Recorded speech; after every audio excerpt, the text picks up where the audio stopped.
नमस्कार, मैं रीबा सिद्दीकी आपका स्वागत करती हूं अपना जिला में।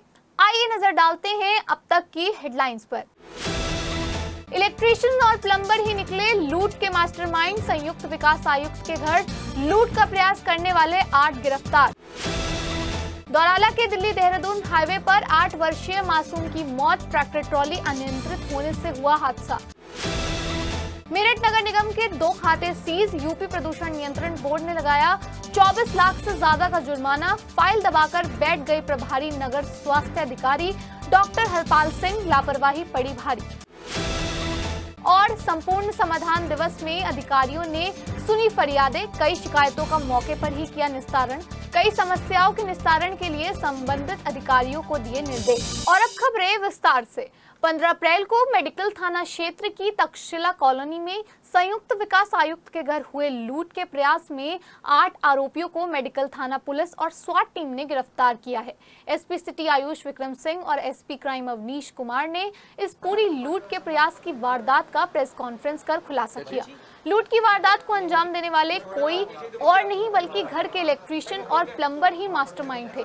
इलेक्ट्रीशियन ललित और प्लम्बर कपिल ने पहले पूरे घर की अच्छे से रेकी की, उसके बाद पहले घर की सिक्योरिटी गार्ड संग्राम सिंह को अपने प्लान में शामिल किया और संग्राम से कुछ लड़कों को लूट में मदद करने के लिए मांगा।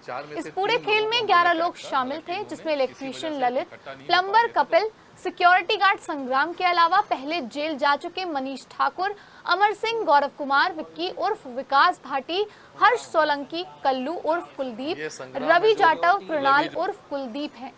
15 अप्रैल को हर्ष, विक्की, मनीष और रवि ने लूट का प्रयास किया था। 2 बदमाश घर के बाहर बाइक पर मौजूद थे, जबकि 2 बदमाश घर में दाखिल हुए। इस बीच घर में मौजूद जॉइंट कमिश्नर की पत्नी बदमाशों से भिड़ गई, जिसके बाद लूट में विफल चारों बदमाश मौके से फरार हो गए। पुलिस ने करीब 100 सीसीटीवी कैमरों की फुटेज खंगालने और पूछताछ के बाद वारदात में शामिल 8 आरोपियों को गिरफ्तार कर लिया, जबकि कल्लू उर्फ कुलदीप, रवि जाटव और कृणाल उर्फ कुलदीप अभी फरार हैं। पुलिस ने पकड़े गए आरोपियों के पास से 1 तमंचा, 3 मोटरसाइकिल और 1 बैग भी बरामद किया है। लंबे समय तक काम कर 15 तारीख को 15 अप्रैल को थाना मेडिकल में एक तक्षशिला कॉलोनी पड़ती है, यहाँ पर एक जॉइंट कमिश्नर है, उनके घर में दोपहर 2 बजे के आसपास लूट करने का प्रयास किया गया था। इस घटना के अनावरण के लिए सीओ सिविल लाइंस के निर्देशन में थाना मेडिकल पुलिस और क्राइम ब्रांच की जो स्वाट टीम है वो लगाई गई थी। इस घटना का सफल अनावरण कर लिया गया है। इसमें कुल 8 लोग पुलिस द्वारा गिरफ्तार किया गया है। पूछताछ के दौरान पता चला कि इसमें जो घर का इलेक्ट्रीशियन था ललित, वह उसका साथी, उसका भी रिश्तेदार है कपिल, जो कि पेशे से प्लम्बर है, और घर में जो उनका बेटा था उन्हें वो ड्राइविंग भी सिखाता था। ये इसके मुख्य जो सूत्रधार हैं इस पूरी घटनाक्रम के, इन्होंने ये पूरी प्लानिंग की थी।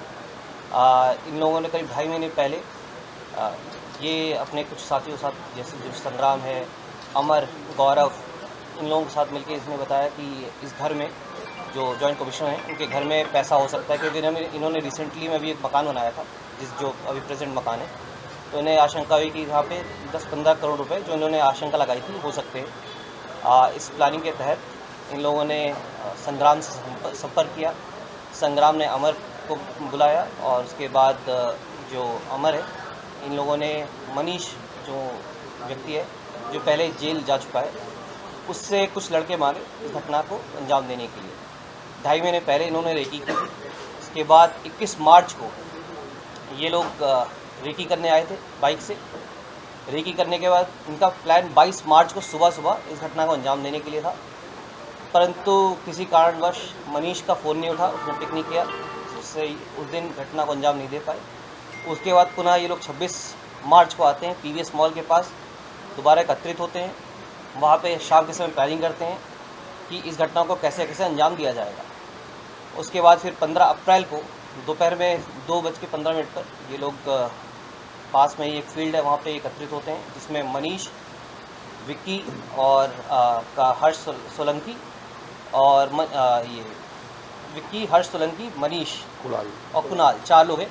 ये लोग इकट्ठे होते हैं, वहाँ पर वेट करते हैं। पहले 12 बजे के आसपास ये लोग आके वहाँ पे वेट करना स्टार्ट कर देते हैं। फिर 2 बजे के आसपास विक्की और जो मनीष है, ये लोग घर के अंदर एंट्री करते हैं।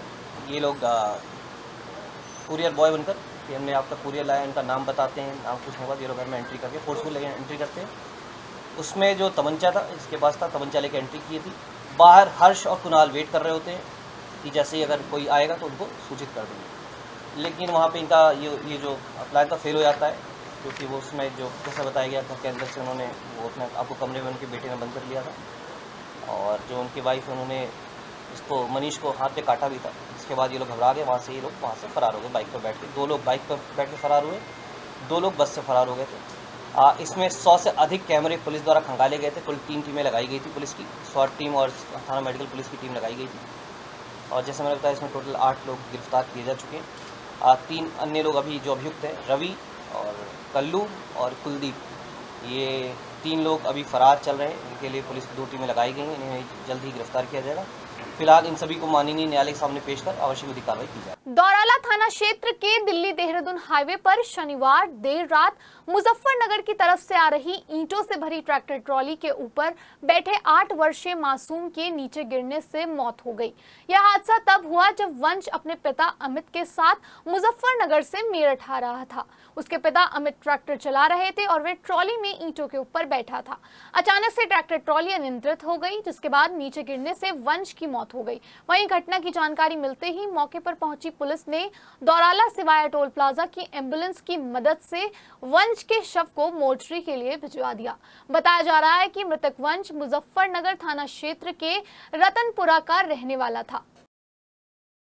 गावड़ी गांव में खुले में कूड़ा डालने और वातावरण को प्रदूषित करने के मामले में यूपी प्रदूषण नियंत्रण बोर्ड द्वारा लगाया गया 24 लाख से ज्यादा का जुर्माना न जमा करने पर नगर निगम के 2 खाते सीज कर दिए गए हैं। उप जिला मजिस्ट्रेट की इस कार्रवाई से नगर निगम के अफसरों को पसीना आ गया। इस मामले में प्रभारी नगर स्वास्थ्य अधिकारी डॉक्टर हरपाल सिंह की बड़ी लापरवाही सामने आ रही है, क्योंकि 24,28,125 रुपए का जुर्माना जमा करने के बजाय वो फाइल को दबाकर बैठ गए।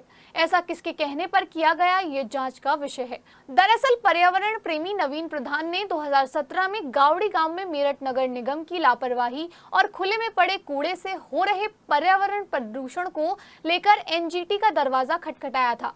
इसके बाद प्रदूषण नियंत्रण बोर्ड ने 2019 में नगर निगम मेरठ पर 24,28,125 रुपए का जुर्माना लगाया था, लेकिन इतने साल बीतने के बाद भी जुर्माना जमा नहीं कराया और आखिरकार मेरठ नगर निगम के कैनरा बैंक के 2 खाते सीज कर दिए गए हैं। सबसे बड़ी बात यह है कि लोहिया नगर में कूड़े से निजात न दिलाने पर भी नगर निगम पर 2024 में 5 करोड़ रुपए का जुर्माना भी लग चुका है। जनहित याचिका मैंने माननीय एनजीटी के समक्ष फाइल की थी, जिसमें जो गावड़ी में अवैध कूड़ा डंपिंग जो नगर निगम कर रहा था, जिससे कई लोगों की मौत भी हो चुकी थी और बीमारियां फैली हुई थी, तो उन सबको देखते हुए माननीय एनजीटी ने उसका संज्ञान लिया था और नगर निगम इसमें गंभीर लापरवाही नगर निगम की मानी थी और नगर निगम पे 24 लाख रुपए का जुर्माना लगाया था। तो जुर्माना 2019 में लगा था, लेकिन लापरवाही देखिए आप निगम के अधिकारियों की कि आज 2025 चल रहा है, अभी तक इन्होंने कोई जुर्माना नहीं भरा है। हाँ, कूड़ा जरूर उधर डालना उन्होंने बंद कर दिया, लेकिन वही स्थिति अब इन्होंने लोहिया नगर में कर दी है। तो इन्होंने जो है एनजीटी के जो आदेश है माननीय न्यायालय के, उनको इन्होंने गंभीरता से लिया और एक तरह से बहुत हल्के में लिया। तो उसी पे कार्रवाई हुई है, नगर निगम के खाते सीज हुए हैं। नगर स्वास्थ्य अधिकारी हो या फिर नगर निगम के अन्य ऑफिसर हो, सब पर्यावरण नियमों की जम के अवहेलना करते हैं और बहुत हल्के में लेते हैं नियमों को। तो इनसे इस फैसले से इनकी आंख खुल जानी चाहिए और मुझे लगता है कि भविष्य में अब नगर निगम इस तरह की जो कार्रवाई है वो नहीं करेगा और जो अवैध डंपिंग है, कूड़े की खुले में कूड़ा जलाना, ये सब ये लोग कर रहे हैं, इसके प्रति सचेत होगा। सरदना तहसील में शनिवार को आयोजित संपूर्ण समाधान दिवस में मंडल आयुक्त डॉक्टर ऋषिकेश भास्कर यशोद और जिलाधिकारी डॉक्टर विजय कुमार सिंह ने जन शिकायतों की सुनवाई की। उनके साथ SSP doctor Vipin Tada, CDO Nupur Goyal, ADM प्रशासन बलराम सिंह, एसडीएम महेश प्रसाद दीक्षित, तहसीलदार अनुराग सिंह और सीओ संजय कुमार जायसवाल समेत तमाम विभागों के आला अधिकारी मौजूद रहे।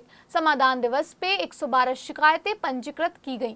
शनिवार को कोई भी शिकायत मौके पर निस्तारित नहीं की गई। हालांकि अधिकारियों ने प्राप्त शिकायतों के जल्द समाधान के लिए समस्त विभागों को निर्देश जारी किए। यही पूर्व में लंबित सभी शिकायतें तय समय सीमा के भीतर निस्तारित कर दी गईं।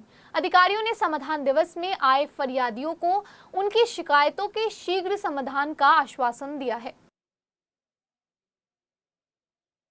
वहीं मवाना तहसील सभागार में शनिवार सुबह संपूर्ण समाधान दिवस आयोजित किया गया, जिसमें एसपी देहात राकेश कुमार मिश्रा, एसडीएम मवाना दीपक माथुर, तहसीलदार निरंकार सिंह ने फरियादियों की समस्याएं सुनी। इस दौरान किसानों ने शुगर मिल से जल्द भुगतान कराए जाने की मांग उठाई, जबकि हस्तिनापुर कस्बे में रहने वाले कलंदर जाति के लोगों ने नगर पंचायत हस्तिनापुर के बराबर में खाली पड़ी अग्निशमन विभाग की भूमि पर बसे लोगों ने गरीबों के निवास के लिए जमीन उपलब्ध कराए जाने की मांग उठाई। उधर मोहल्ला हीरालाल के रहने वाले लोगों ने होली चौक के पास अवैध तरीकों से गाड़ियां खड़ी करवाने वाले लोगों पर कार्यवाही की जाने की मांग की है। तिगरी गांव की रहने वाली महिला उर्मिला ने एसपी देहात राकेश कुमार मिश्रा को फरियाद देते हुए बताया कि उनके गांव में एक दबंग भूमाफिया ने कब्जा करने पर कब्जा मुक्त कराने की मांग की, जिस पर फरियादियों की फरियाद सुन रहे अधिकारियों ने अधीनस्थों को जल्द ही समस्याओं के समाधान कराने के निर्देश दिए। इसके साथ ही एसपी देहात ने सभी अधीनस्थों को आदेशित करते हुए कहा कि तहसील में समाधान दिवस के माध्यम से लोगों को सुलभ न्याय दिलाना शासन की मंशा है। तहसील दिवस में आने वाली समस्याओं को तय समय में निस्तारित करने के लिए प्रत्येक अधिकारी कर्मचारी नियमों के अनुसार कार्यवाही करे। शनिवार देर रात कंकड़खेड़ा थाना क्षेत्र के टीकाराम कॉलोनी में उधार के रुपए मांगने को लेकर युवक पर धारदार हथियार से जानलेवा हमला करके उसको गंभीर रूप से घायल कर दिया गया, जिसके बाद पीड़ित थाने पहुंचा और मामले की जानकारी पुलिस को दी। कंकड़खेड़ा थाना क्षेत्र के लक्ष्मी नगर कॉलोनी के रहने वाले अमन ने बताया कि टीकाराम कॉलोनी के रहने वाले उसने अपने दोस्त देव को 6 महीने पहले 25,000 रुपए उधार दिए थे। अमन ने बताया कि शनिवार रात में देव के घर पहुंचा और उधार के पैसे वापस करने की बात कही। आरोप है कि इस दौरान देव और उसके परिवार के लोगों ने अमन के साथ गाली गलौज करते हुए मारपीट कर डाली, जिसमें अमन घायल हो गया। जिसके बाद अमन थाने पहुंचा और हमलावरों के खिलाफ कार्रवाई की मांग को लेकर तहरीर दी। वहीं पुलिस हमले की जांच कर हमलावरों की तलाश में जुट गई है।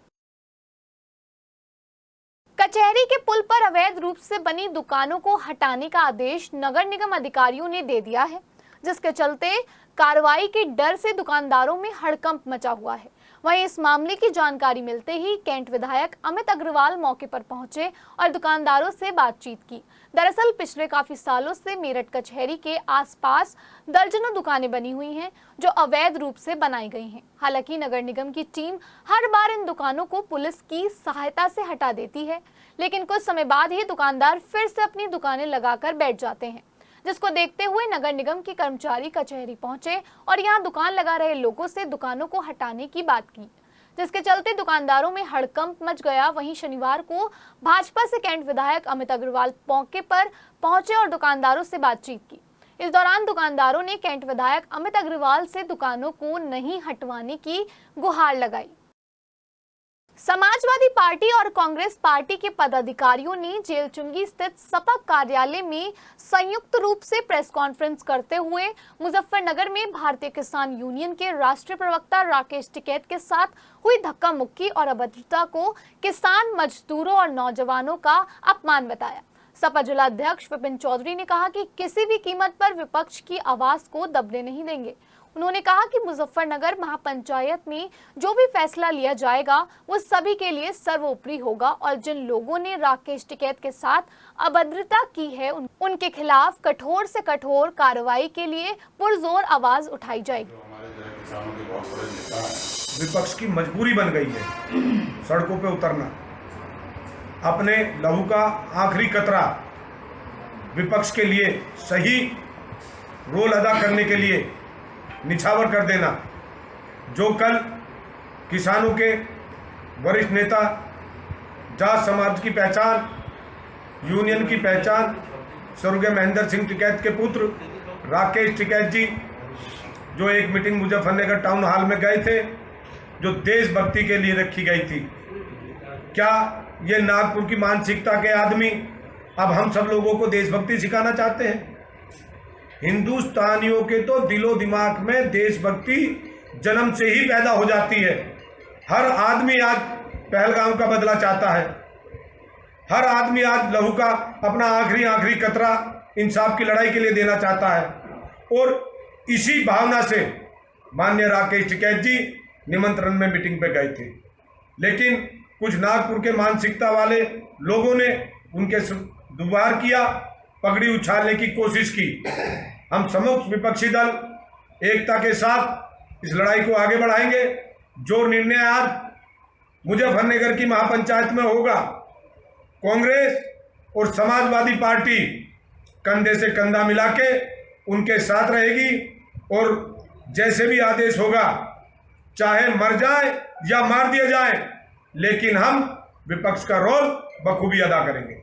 मुजफ्फरनगर में भारतीय किसान यूनियन के राष्ट्रीय प्रवक्ता राकेश टिकैत की पगड़ी गिराने का मामला तूल पकड़ गया है। इस मामले में किठौर विधानसभा से सपा विधायक शाहिद मंजूर भी भड़क उठे हैं और कहा कि संघर्ष का नाम राकेश टिकैत है और उनसे धक्का मुक्की करना, प्रहार करना और पगड़ी गिराना अच्छी बात नहीं है। सरकार की जिम्मेदारी है ऐसे लोगों के खिलाफ कड़ी कार्रवाई करे, ऐसी घटनाओं पर प्रतिबंध लगाया जाए। उन्होंने कहा कि रामजी लाल सुमन के साथ भी क्या हुआ सबने देखा, लेकिन कुछ लोगों की उदंडता देखिए कि भाजपा विधायक के ही कपड़े फाड़ रहे हैं। टिकैत पर हमला करने वालों पर सख्त कार्रवाई हो, नहीं तो यह समझा जाएगा कि सब कुछ सरकार करा रही है। भारतीय किसान यूनियन और पश्चिमी उत्तर प्रदेश के संघर्ष का नाम है राकेश टिकैत, जो उन्हें अपने पिता स्वर्गीय महेंद्र सिंह टिकैत से उनको मिला है। चौधरी महेंद्र सिंह टिकैत जी ने भी और उसके बाद में अब राकेश जी ने उस परंपरा को, जो किसान के हक में, मजदूर के हक में, जो आंदोलन की सभ्यता है, जो किसान और मजदूरों के हक में बात करने की परंपरा है, उसको राकेश जी ने आगे बढ़ाया है। और मात्र अब ऐसे एक नेता बचे हैं जो किसानों के मुद्दों को लेकर, नौजवानों के मुद्दे को लेकर और जो नफ़रत का माहौल है, जो हिंदू मुसलमान की बात करने की कोशिश कर रहे हैं, उसके खिलाफ पश्चिमी उत्तर प्रदेश में अग्रणी नेता हैं जो खुल के बात करते हैं, खुल के विरोध करते हैं। ऐसे नेताओं के साथ में या उनकी मीटिंग में धक्का मुक्की करना, उनके प्रहार करना, पगड़ी गिराना, ये कोई अच्छी बात नहीं है। जो लोग इस काम को कर रहे हैं, सरकार की जिम्मेदारी है, सरकार का दायित्व है कि ऐसे लोगों के खिलाफ सख्त कार्रवाई करे और ऐसी घटनाओं पर प्रतिबंध लगाए। ऐसा लगता है कि जैसे डेमोक्रेसी नहीं बल्कि अनार्की हो गई है, जिसके आगे न सांसद कुछ है, न विधायक कुछ है।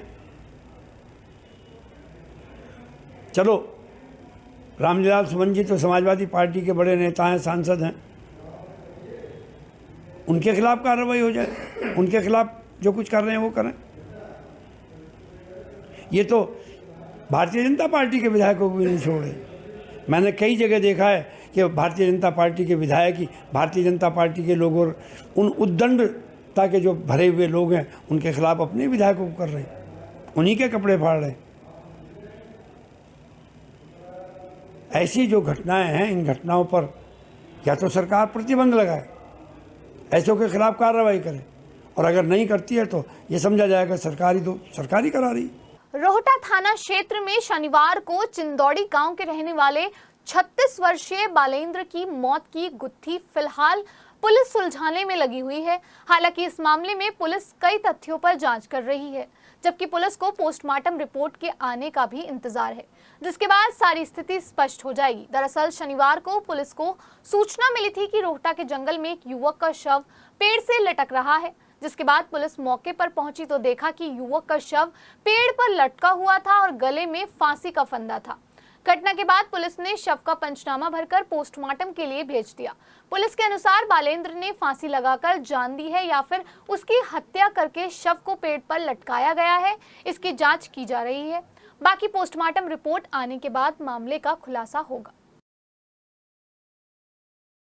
देवपुरी के श्री रघुनाथ दुर्गा मंदिर का 2 दिवसीय 67वां वार्षिक महोत्सव धर्म सम्मेलन शनिवार को संपन्न हो गया है, जिससे दिल्ली से आए हुए स्वामी 1008 श्री रामानंद जी की अध्यक्षता में यह कार्यक्रम संपन्न हुआ। इनके अलावा अयोध्या से पधारे नीरज भैया जी, दिल्ली से पधारे स्वामी माधवाचार्य जी और शामली से आए हुए दिनेश पाठक संगीतकार ने अपनी प्रवचनों और भजनों से सभी भक्तों को मंत्रमुग्ध कर दिया।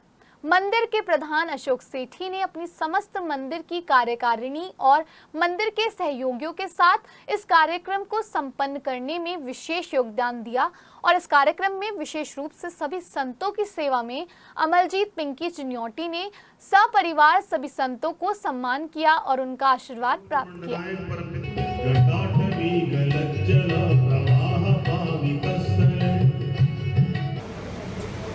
वैसे लिखना तो ये चाहिए कि भाई रघुनाथ दुर्गा मंदिर का वार्षिकोत्सव है। सत्संग ये सिखाता है कि 2 चीजों को समय दीजिए, अपने स्वास्थ्य को और प्रभु को, और 2 शब्दों पे सारा जीवन है, सेवा पे और क्षमा पे। सेवा के रास्ते चलिए, इसी में सब कुछ है। ऐसे भी मेरठ धर्म नगरी है और धर्म नगरी को एक प्रवाह बनाने के लिए धर्म कर्म की आवश्यकता है और वह धर्म कर्म यहाँ चल रहा है।